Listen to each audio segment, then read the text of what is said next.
She was a devoted mother, a skilled nurse, and a woman who radiated warmth and love in every aspect of her life. Ingrid Marie Ronceville's story began on August 2, 1975, in Renton, Washington, the cherished only daughter of George Boss. From the start, Ingrid's life was shaped by the devotion of her mother and the tight-knit bonds of her family. Growing up, Ingrid was bright, driven, and compassionate. She excelled academically and socially, graduating from Canyon del Oro High School in Tucson, Arizona, in 1993.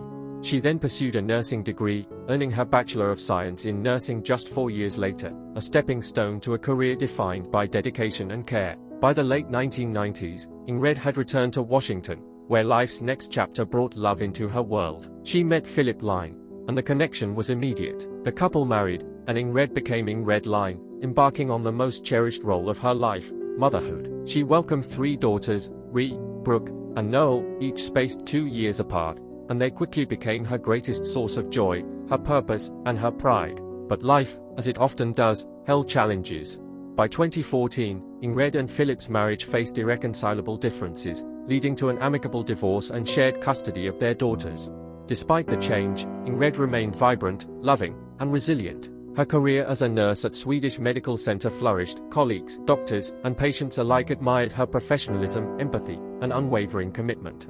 She built a life of balance, a rewarding career, 3 devoted daughters, a close circle of friends, and the loving support of her mother, Georgia, who played a vital role in raising the girls. As Ingrid entered her early 40s, she longed for a new romantic connection, something her existing social circles could not provide. This desire would lead her into the world of online dating and into the path of John Charlton. John Charlton, born in the late 1970s in Seattle, was the son of military parents who demanded discipline and excellence. Yet John's life was marked by resentment, rebellion, and a trail of legal troubles. From a misdemeanor assault in 1997 to multiple felony convictions, John's erratic behavior escalated over the years. Substance abuse, aggression, and manipulative tendencies defined his path. He was both charismatic and dangerous, a man whose outward charm masked a dark and volatile nature. Ingrid met John through an online dating platform in 2016, drawn in by his seemingly charming demeanor. Their first date, on Friday, April 8,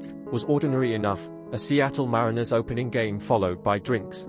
She shared her plans with friends and coordinated childcare with Philip, ensuring her daughters were cared for that evening. Around 10:35 p.m., Ingrid texted a friend, expressing that the night was going well, but the evening would turn into a nightmare. When she invited John back to her home, the man she had just met revealed a darkness that would end her life. John murdered Ingrid, brutally dismembered her with a gardening tool, and attempted to erase every trace of her existence. Her remains were wrapped in plastic bags and discarded, her 2015 Toyota Highlander stolen and later abandoned in Seattle. The following morning, April 9, Philip arrived at Ingrid's home to drop off their daughters and immediately sensed something was wrong. The house was silent, her car missing, and repeated calls went unanswered. Ingrid's mother, Georgia, arrived with a spare key, discovering the house in disarray, but without her daughter. Text messages to John only confirmed that Ingrid had last been with him the previous night. Then, communication ceased. Panic set in. Hours later, a Seattle resident discovered 3 white kitchen bags in a recycling bin. Upon lifting them, he was horrified to find human remains, part of a leg, an arm, and a head. Authorities were immediately contacted, and forensic teams confirmed that the remains belonged to Ingrid. Police traced the evidence back to John, uncovering blood, a pruning saw, and other traces in Ingrid's home, clearly indicating the deliberate and gruesome nature of the crime. John's history of manipulation, aggression, and criminality came into focus. Fingerprint analysis linked him to Ingrid's car, and his unstable, transient lifestyle further solidified suspicions. He initially downplayed events, claiming he had passed out after their meeting, unable to recall the violent act. Despite his attempts at deflection, authorities built an overwhelming case. By April 11, 2016, John Charlton was arrested and held on a $5 million bail he could not post. As the investigation continued, police located further remains, uncovering evidence that Ingrid had been strangled and dismembered. The scene had been cleaned meticulously, yet forensic science left an undeniable trail. Her killer could not hide the truth. On October 2, 2017, John pled guilty to first-degree premeditated murder in King County. The plea spared Ingrid's family the trauma of a protracted trial but ensured that justice was formally recognized. On January 5, 2018, John was sentenced to 27 years and 9 months, the maximum allowed under state law for his crimes. The courtroom resonated with grief, outrage, and sorrow as Ingrid's loved ones delivered impact statements. Philip lamented the maternal guidance his daughters would never receive, friends condemned the sheer brutality of John's actions, and the community mourned the loss of a life so violently taken. Ingrid's tragic death sparked national conversations about the dangers of online dating, the importance of vigilance, and the consequences of unchecked violence. Her daughters now grow up honoring her memory, supported by a community determined to ensure her story is not forgotten.